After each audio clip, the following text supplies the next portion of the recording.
ભરૂચ નગર સેવા સદનની સામાન્ય સભા તોફાની બની રહી છે। સભામાં શહેરના વિકાસ માટે કુલ 33 ગામોને મંજૂરી આપવામાં આવી, પરંતુ વિપક્ષ કોંગ્રેસે જનહિતના મુદ્દે શાસક પક્ષને ઘેર્યો।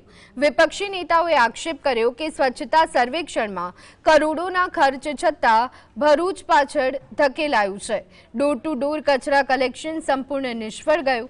સાથોસાથ 10 વર્ષથી લટકતી ભૂગર્ભ ગટર યોજના મામલે પણ તંત્રની ઝાટકણી કાઢી। સામે પક્ષે પાલિકા પ્રમુખે વળતો પ્રહાર કર્યો અને કહ્યું શહેરનો વિકાસ જોઈ અને વિપક્ષ બોખલાઈ ગયો।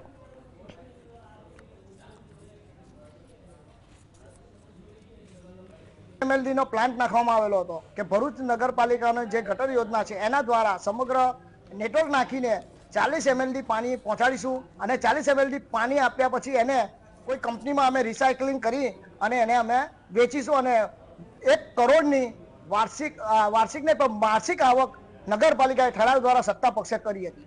સાથે સાથે આજના મુદ્દે પણ એવું કહેવું છે કે જે પણ નેટવર્ક નાખેલું છે અને જે મિની પમ્પિંગ સ્ટેશનો આજે પણ જે ઉભરાય છે એટલી માત્રામાં ઉભરાય છે કે મહિનામાં 4 થી સાથે જે રીતે સ્પોટના ઉપરથી કચરા ભરવાની કામગીરી પણ એ ડોર ટુ ડોર ની છે, એ કામગીરી પણ ડોર ટુ ડોર ના કોન્ટ્રાક્ટર દ્વારા કરવામાં આવતી નથી।